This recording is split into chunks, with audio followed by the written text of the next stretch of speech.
Hi everyone. कल मैं गई थी डीमार्ट थोड़ा ग्रोसरी शॉपिंग के लिए। मौसम भी बहुत प्यारा था तो सोचा क्यों ना इस पूरे दिन को कैप्चर कर लिया जाए। आपको एक चीज़ बताऊं, मुझे डीमार्ट की ये काम वाइब बहुत पसंद है। यहाँ आकर ट्रॉली लेकर घूमना अपने आप में ही बस एक बहुत रिलैक्सिंग लगता है।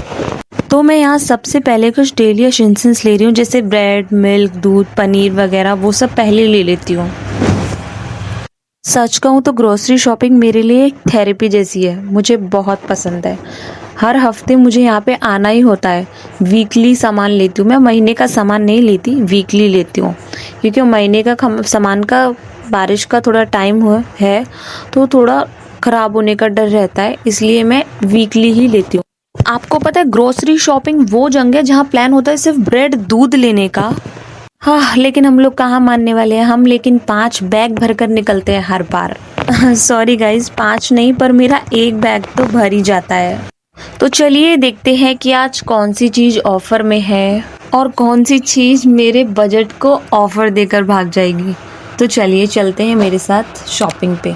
तो यहाँ पे मैं ऑयल ले रही हूँ, फॉर्च्यून वाला यूज़ करती हूँ, ये मुझे अच्छा लगता है काफ़ी। और जो ऑयल है, सॉरी वो रिफाइंड थी। और ऑयल जो है पतंजलि वाला ही हम लोग यूज़ करते हैं। पता नहीं क्यों मैं अपने हस्बैंड को बोलती हूँ हमें अलग अलग तेल खाने चाहिए, कि आपको भी ऐसा लगता है कि हमें अलग अलग तेल खाने चाहिए, बट वो सिर्फ पतंजलि वाला ही, सरसों वाला ही खाते हैं, कच्ची घानी वाला। और ये लोग प्रोडक्ट्स ऐसे रखते हैं कि जैसे जो लोग लेने नहीं आए प्रोडक्ट सबसे पहले दिख जाते हैं। मार्केटिंग वाले चालाक है, चलो अच्छा है, उन्हें भी अपना बिजनेस करना है। भी हेल्दी खाना लेने की सोचती हूँ, हेल्दी खाने की सोचती हूँ तो डीमार्ट आके कुछ ना कुछ ऐसा उठा ही लेती हूँ जो मुझे नहीं उठाना होता। पर क्या करें मैं बताती हूँ क्या करें। जब भी आप डीमार्ट शॉपिंग के लिए आओ तो पहली बात तो लिस्ट अपनी रेडी रखो, क्योंकि जब आप लिस्ट रहते हो तो आप ज़रूरी सामान उठाते हो और उसके साथ साथ फालतू चीज़ें नहीं लेते हो और आपका टाइम भी सेव होता है। और एक प्रो टिप बताऊँ, जब भी आप शॉपिंग के लिए आओ ना तो अपना पेट भरकर ज़रूर आओ घर से। अगर आप पेट भर के आओगे ना तो मैं दावे के साथ कह सकती हूँ, अगर आप कुछ ले भी लो तो उतना नहीं लोगे जितना हर बार लेते हो। जैसे स्नैकिंग मंचिंग चीज़ों के बारे में बात कर रही हूँ मैं, थोड़े वैसे जो नमकीन बिस्किट होते हैं उन चीज़ों की बात कर रही हूँ। तो आप उनको इतना नहीं उठाओगे जितना भूखे पेट में उठाओगे। तो आप जब भी अगली बार ग्रोसरी शॉपिंग के लिए जाओ ना तो ज़रूर ध्यान से खाना खाकर जाओ और अपनी लिस्ट तैयार करके जाओ। और ये मेरा बेटा है, जिसे कि आपने देखा ही होगा, ये मेरे साथ शॉपिंग बहुत एंजॉय करता है। और आपको एक बात बताऊं, जब भी हम ग्रोसरी शॉपिंग करते हैं ना तो हम लोग साथ में ही आते हैं शॉपिंग के लिए। पर मैं सोचती हूँ कि कभी कभी मैं इतनी इंडिपेंडेंट तो हूँ कि मैं अकेली आऊँ ग्रोसरी शॉपिंग के लिए, अकेले संभाल लूँ और खुद कार चला कर आऊँ। बट पहली बात तो मुझे कार चलाना नहीं आता है, पर कोई नहीं, टाइम आएगा, सब सीख जाएंगे। मैं खुद अपनी कार चलाकर खुद अपने लिए ग्रोसरी शॉपिंग करने आऊँ। ठीक है, अभी तो हस्बैंड के साथ आते हैं, पर हस्बैंड के साथ और बच्चों के साथ भी एक अलग ही मज़ा होता है, सबकी अलग। और मैं यहाँ पे अपने आने वाले बच्चे के लिए कुछ कपड़े देख रही थी, न्यूबॉर्न के लिए।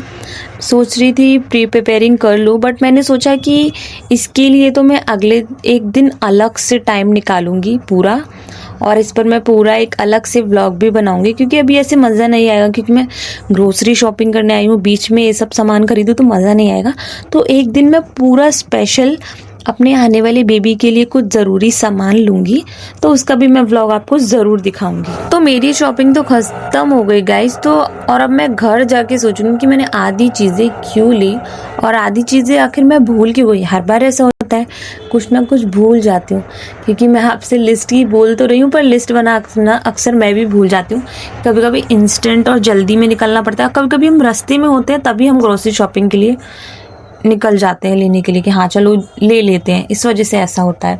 और यहाँ पे आटे की थैली जो थी वो भैया से फट गई थी, तो भैया टेप लगाने में लगे हुए, तो मेरे पास एक्स्ट्रा थैली भी रखी, तो मैंने भैया को बोला भैया इसमें डाल दीजिए। भैया का काम 1 मिनट में आसान हो गया। इसलिए कुछ एक्स्ट्रा थैले अपने साथ ज़रूर कैरी करें, क्योंकि आप शॉपिंग करने आए हो तो ये बहुत ज़रूरी होता है, वरना फिर वो लोग अलग से भी चार्ज ले लेते हैं इन चीज़ों का। तो जब हमारे पास घर में चीज़ें पड़ी हैं, हम डीमार्ट आते रहते हैं, तो हमें घर से ही थैले लेकर आने चाहिए। मैं तो थैले घर से ही लेकर आती हूँ। और बाहर से वरना वो अलग से खरीदने पड़ते हैं। और थैंक यू गाइज़, आपके साथ शॉपिंग करके मुझे बहुत ज़्यादा मज़ा आया। और अगर आपको मेरा वीडियो पसंद आया तो मेरी वीडियो पे एक लाइक ज़रूर कर दीजिएगा।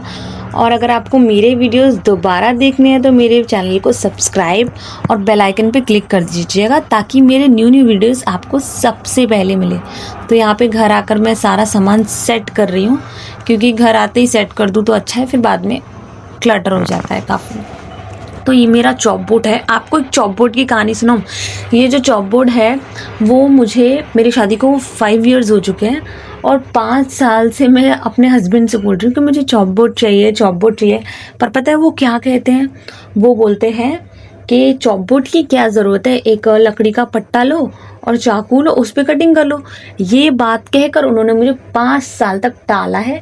पर आज मैं ज़बरदस्ती चॉपबोर्ड उठा के लेके आई हूँ कि मुझे चाहिए चाहिए चाहिए। तो ये है मेरी कहानी। बताओ आपको अच्छा लगा सुन के कि मैंने एक चॉपबोर्ड के लिए 5 साल तक वेट करा।